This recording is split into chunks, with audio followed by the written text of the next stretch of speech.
Welcome back to another video. Willis back here again, and we are jumping into PUBG Mobile. I want to try to get a new series going on the channel. I have done a couple PUBG Mobile live streams over the past year or two, however long it's been out now.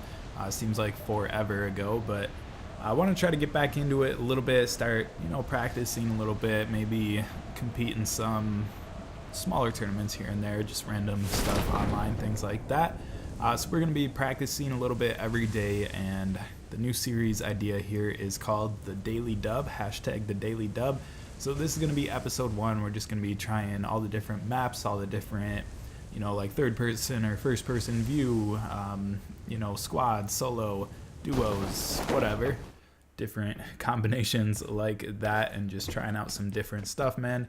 Getting back into it, so I'm not going to do commentary this whole video. I'll just kind of interject where I see fit, and we'll jump right into it.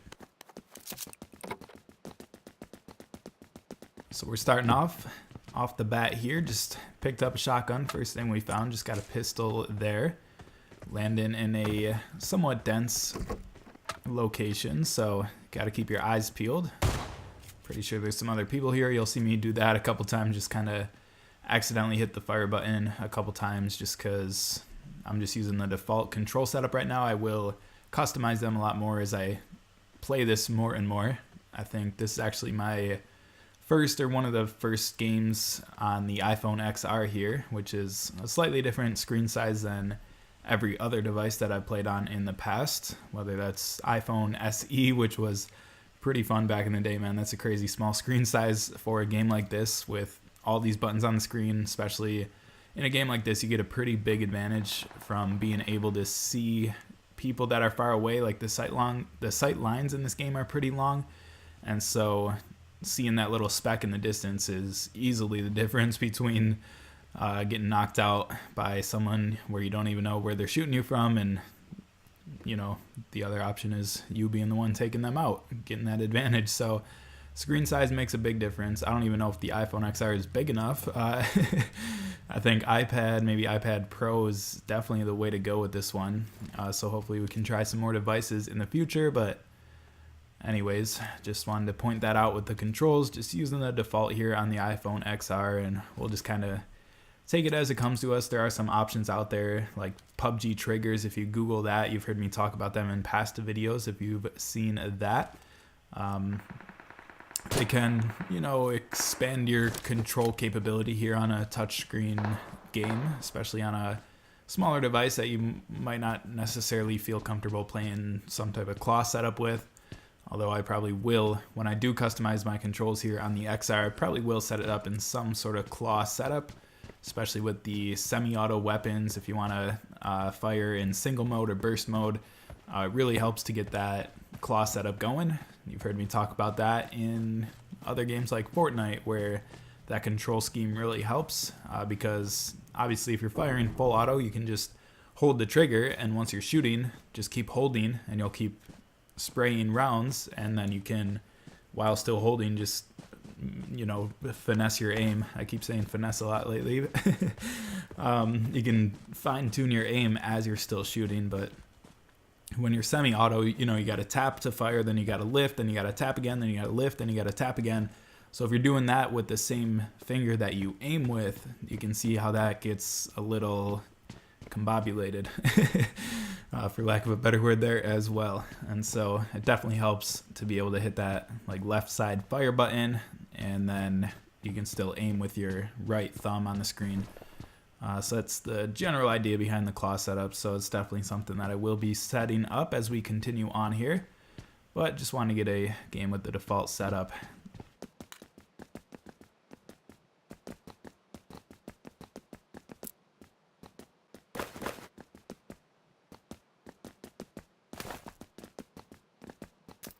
All right, and here we are just continuing on. You see this building's a little bit tricky, man. A lot of doorways, a lot of funnel traps, death funnel, I don't know. So yeah, just kind of working on my room, clearing a little bit. I'm sure I can be a lot better, but especially in the third person view, we're just trying to get that angle, try to hug the wall and kind of look to the side so you can kind of almost see into the room without actually entering the room. Obviously, pretty standard thing in a third-person game like this. Things get a little bit different when you start to play first person. I know some people don't like third person just for that reason. You can kind of peek around corners without actually exposing yourself. So just part of the game here, obviously, and a little trick that you should definitely know if you're playing anything in third person. But that's just what we're trying to practice here. You know, getting stuck in a couple doorways, just getting used to all the movements again in this game.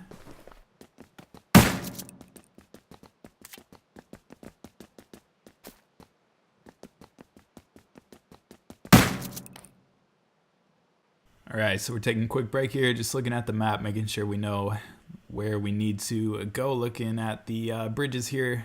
Obviously, we either got to swim across or we got to take a bridge across, so I put my markers relatively close to one of the bridges there. Oh, okay. Okay, there we go. There's our first kill. Probably a bot, to be honest. No offense to that guy if he's not a bot, but we kind of missed our trigger there initially, and then we hit it, so luckily we got that shotgun, you know, high damage, close range, easy to hit them and not get into too much trouble. Things could have easily went south there if any other player was in that situation. We could have easily been taken out. So luckily, we had a little luck on our side. We can just use that as a warm-up. Got to make sure you remember where those buttons are. On touchscreen controls, obviously, you don't get that like physical feedback of where an actual button is. Like if you're holding a game controller, even a keyboard and mouse, you can actually physically feel the buttons. Obviously not the case on a touchscreen here. And like I mentioned before with the PUBG triggers thing, if you Google that, I don't know if there's a better name for those, but if you Google that, you'll know what I'm talking about. Then obviously with those, you can actually get some physical feedback on the buttons. So that's one of the major reasons to check those out. And we do actually have a couple versions of them, which I will be using in future videos, maybe even making some reviews on. But just using the default control setup here, like I said, trying to get back into PUBG. Just want to, you know, you don't really know what you want to change until you experience things the way that they are, I guess. So my theory is that if we use the default control setup, we'll eventually realize after a couple games, okay, I'll definitely do better with this button this way and resize it to be this big and put it in this position and, you know, move this part over here and that part over there, things like that. Just, you know, I'll start to get a better feel for it. So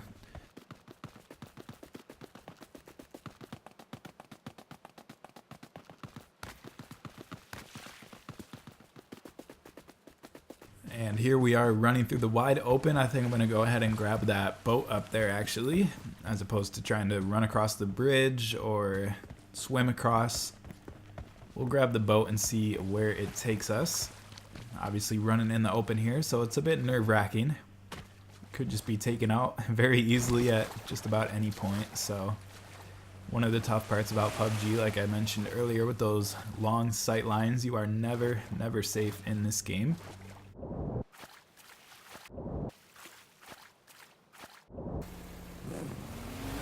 And there we go, jumping onto the boat here. We gotta swing it around, go the other way through this little canal way, I guess you could call it. I don't know my geography, all my body of water names.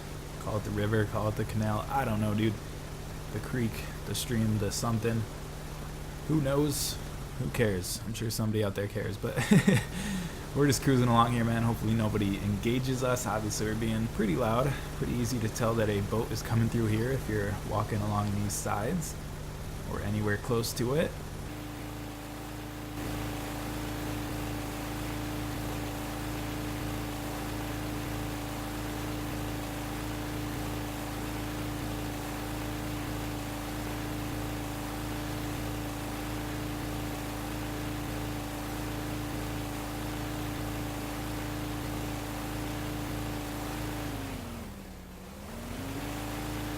Alright, so we made it into the zone. I'm going to go ahead and ditch the boat up there, try to sneak up to this kind of broken castle ruins place. Hopefully nobody's up here, or hopefully somebody is up here and we can get some action going.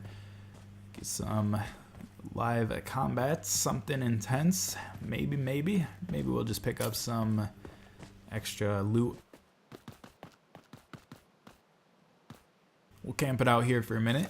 Make sure to listen on into those headphones. Since I'm not doing live commentary, I can just turn the volume pretty much all the way up. Definitely makes it a lot easier. If you watch my past videos, especially live streams, I've talked about time and time again, talked about it to death, how much harder it is to do live commentary and play a game at the same time. I know there's countless people who do it. There's a guy, another bot maybe, kind of just looked at us. 231, let's say Orange. I mean, kind of a generic name. Could definitely be a bot. I'm just going to assume that it was. You know, when they just kind of run out and look at you like that and give you a second to react, probably a good indication, which kind of turned me off from this game not too long ago when I was live streaming it for a little while, you know, relatively consistently, maybe, arguably, more than a few times I streamed it, I guess. You know, it's just nothing's really satisfying anymore when you realize that you're killing bots, but there are plenty of real players as well, so it's just something you got to deal with. And in this case, I'm glad to have them, since we just kind of need that warm up to get back into things and get our controls underneath us, our feet underneath us, and get a feel for the game once again. But yeah, I was talking about doing live commentary. Not sure if I exactly finished that thought or not, but basically it's a lot more enjoyable to just play a game and take in the full experience rather than constantly trying to think of things to say. So if you like this video style, definitely let me know if it's entertaining. And obviously, since it's called the Daily Dub, you know we're going to win at the end. So a little bit suspenseful. You want to see how it plays out. At least I do. Although I already know since I played it.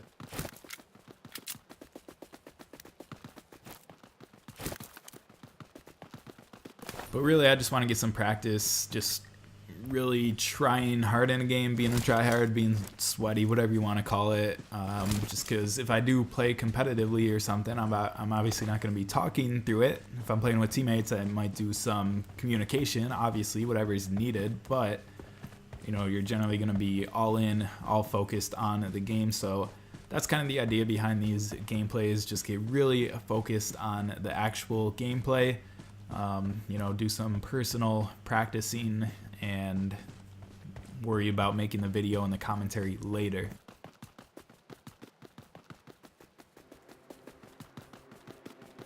So over here now, I'm really just trying to take it slow. You see me checking behind myself a lot. Another wide open area. If somebody engages us, we'll probably try to go prone behind one of these mounds, one of these rocks. Now that we're moving into some trees over here, we could hide behind some of those.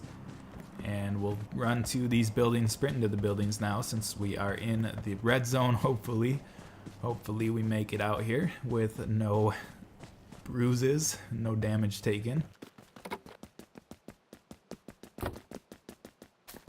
Obviously a bit nerve-wracking just kind of storming into this building without really checking all the corners and things like that, but you don't have too much of a choice in the red zone. Obviously the pressure is on. There could even still be somebody in here.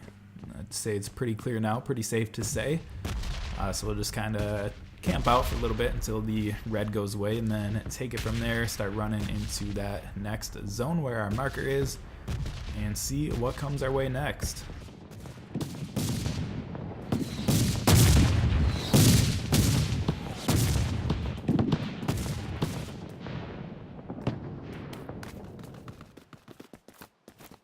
Alright, so the red has disappeared. I thought I saw somebody over this way. Could easily not have been, but better safe than sorry. So kind of looking backwards a little bit. I'm generally assuming that we're pretty safe behind us here from the blue zone, edge of the blue zone onwards. Pretty sure that nobody's going to really be behind us here. Kind of playing a scissors approach. I just watched a video recently before doing this commentary where they talked about a rock, paper, scissors approach between, you know, to differentiate the playstyles here in PUBG and more generally just battle royales.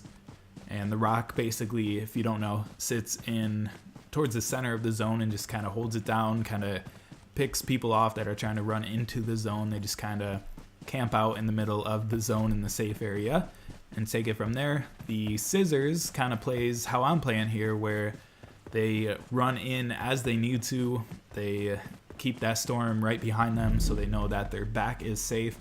And they just kind of make a beeline straight for the zone when they have to. And then paper kind of works with the metaphor here. You know, the rock sits in one place since it's just a rock. It's just, you know, it's just heavy. It camps. It sits there. It does. I mean, we're not saying that they do nothing, but in terms of movement, they don't move by themselves. And then scissors, I mean, you could just think of it cutting in a straight line, kind of like that. And then paper, which we haven't talked about yet, kind of, you could think of it as like a blanket cover. You know, it's easy to cover something with paper. It's a wide, thin piece of material that you can put over something. And so that's the idea behind paper. Those are your very skilled players who know the map very well and just kind of run all over the place, trying to be super aggressive, racking up kills, things like that. And so you could think of them as paper just because they cover that large surface area. And so it was a pretty cool video to see, checking out those ideas, thinking of it in terms of that, something new for me. And yeah, I guess we're kind of playing the scissors style here and don't really have too much of a strategy here, but just trying to take things slow. And obviously at this point we're like 18 minutes invested into a game, and so that's one of the super frustrating things about a game like PUBG, where you could just get sniped at any moment, and just like that, all of the work that you put in for the last, in this case, 18 and a half minutes is just completely lost. And so the tension definitely builds in a game like this as you keep surviving and make it to the later stages in the match. And so especially since I'm rusty on the controls here in the game in general, I'm trying to take it super slow, man. Being extra cautious, staying in that crouch at all times, which, I mean, maybe that's really the way I should play all the time. In the past, I haven't really had the patience to play that slow, but I don't know. I'll start watching some more competitive play and see how those guys are playing. I'm assuming a lot of them will be as safe as possible, if not all of them will be as safe as possible. Sounds super obvious, right? But you know, it's easy to jump into a PUBG match and just try to run and gun and have some fun, and then, you know, before you know it, you've played 10 matches without a single even top 10 finish because you're just playing so aggressive. So you got to find that balance between what's fun and what's super try hard. And in these videos, the Daily Dub series, we're going more towards that try hard side, and worrying about turning it into a video after the fact here. So grab this vehicle and make a little blitz for the zone here, kind of transitioning more to a paper play style, kind of covering a lot of ground here. And then I think later on we'll transition into more of a rock play style, just covering a lot of ground here, moving into the zone. And then once we get in the zone in a comfortable spot, we'll just kind of hunker down, stay in one general area, hopefully with some decent cover, and just look out for some enemies. Looks like we might get some action coming up. We got some marks on the mini-map. We'll try to stop behind a rock here so we can get some cover going, and we'll see how this plays out.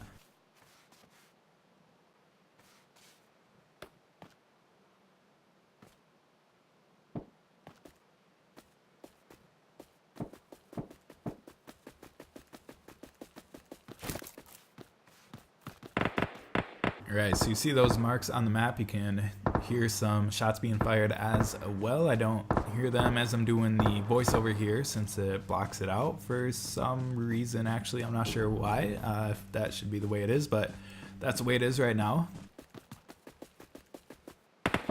And so I'm taking a bit of a risk here. Obviously, just because you see somebody on the map doesn't mean that you should just develop tunnel vision and kind of forget about your surroundings and just focus on that one particular threat or area of interest, because that's an easy way to get killed from the side, get blindsided by somebody, leave yourself exposed from the side or from the back or something and just get sniped real quick.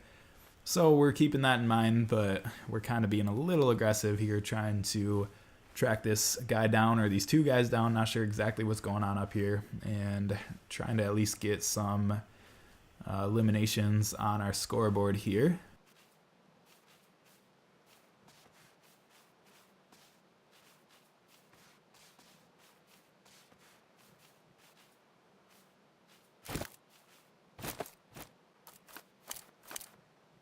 Alright, and I'm pretty sure, yep, we see him back there. That is definitely not a bot, I would say. Just the way he's moving, jumping around, the suit he's wearing. Looks like he's got some sort of festive Easter suit, maybe.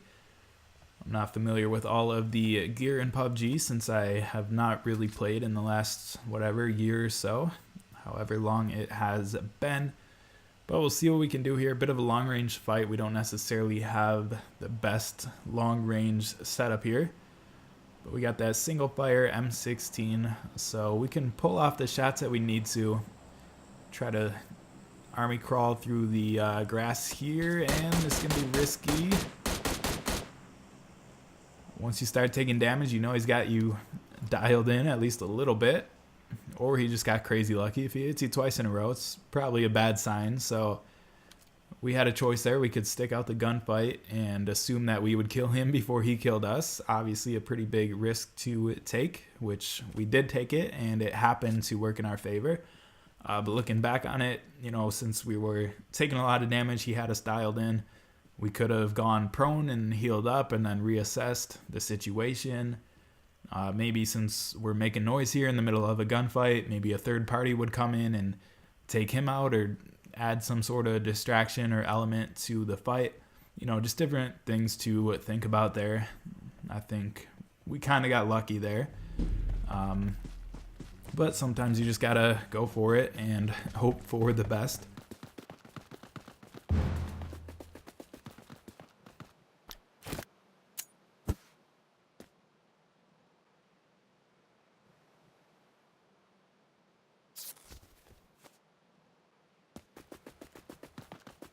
And now we got 5 people left, 3 eliminations on the board here, starting to close in towards the end of the game.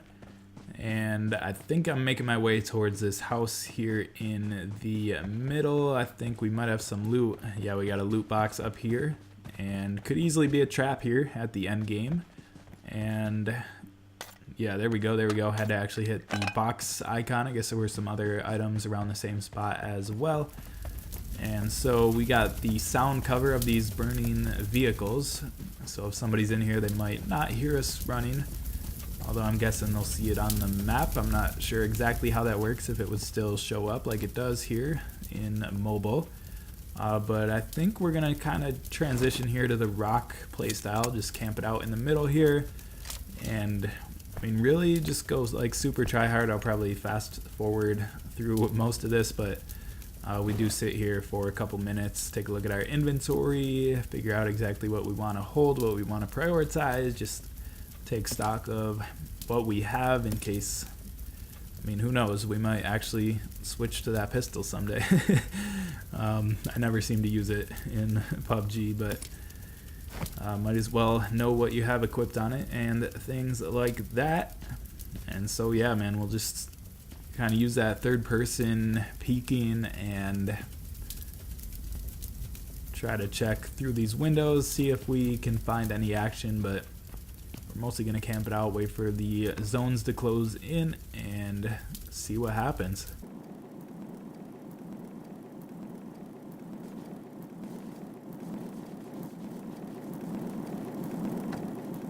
And right there, we just close that door real quick. Might as well. Obviously, it's an easy way to slow somebody's entry if they're trying to get into the building. Obviously, they can't just sneak right in.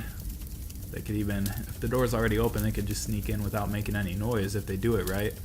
So obviously, you might as well keep them closed, and then if they do enter through a doorway, which I don't know why you would with the windows this big and such small of an area, you pretty much have to assume that there's somebody inside the house. So the doorways would be an easy trap. I think it'd be, your best bet would be looking through those giant windows, but you know, whatever they choose to do, if they do open a door, it'll be an easy way to spot somebody. And so here I'm getting a little impatient. I'm like, do I really camp it out? Like, you know, it's hard for me to do, especially if I'm like live streaming or something. I at this point, like if I was live streaming here, I'd probably be a little bit more aggressive and run out and try to chase down this last guy here, but trying to be a little more disciplined and really build that competitive side for a game like this, which hopefully will benefit me in the future. And so I mean, we're really just camping it out here and taking it easy, and as long as we're still in the zone, we'll keep hanging out here and kind of just wait for the other guy to come to us here, since I think we clearly have the advantage here. There's not much else in this area. A couple burned vehicles, maybe like a rock or two, maybe a tree in the distance, but it's really just an open area here in this circle right now, and just about the only building that's there, I am inside of it. So obviously quite the advantage here, and we're even in the next circle here, so we're gonna be hanging out for a bit.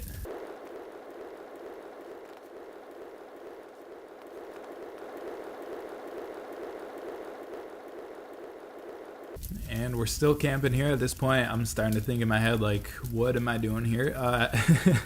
Should I even post this video? Like, this is super ultra try hard camping, but I think it's really the best thing to do here. This guy could be waiting in the perimeter somewhere. You know, he hasn't died in the zone by now, so I'm assuming that he's in the safe area. And so we're closing in here, blue zone closing in, but this other guy that's left, he could easily have sights on the building. You know, if I just so much as open a door, if I show my head peeking out of the window or something, you know, he could take me out in the blink of an eye. So we're just hanging out here, man. It looks like even the next zone is closing in here where we are. So we'll see if he storms us. If not, we'll probably start making a move at some point, trying to put this thing to an end, but we'll see how it goes here.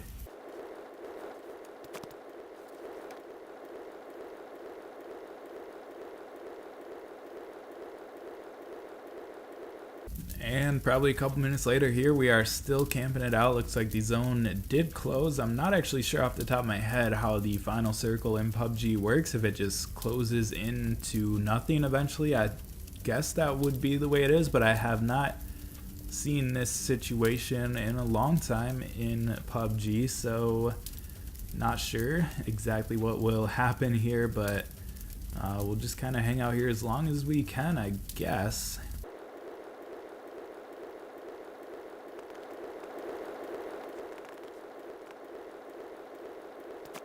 Alright, and finally, this is where I start to get just a little bit too impatient. I gotta start making a move, so I throw the smoke out the window, just kind of like letting the guy know I'm here, seeing if he wants to try to enter my building, since it's pretty obvious now that I'm inside here. Like, he's probably got to know.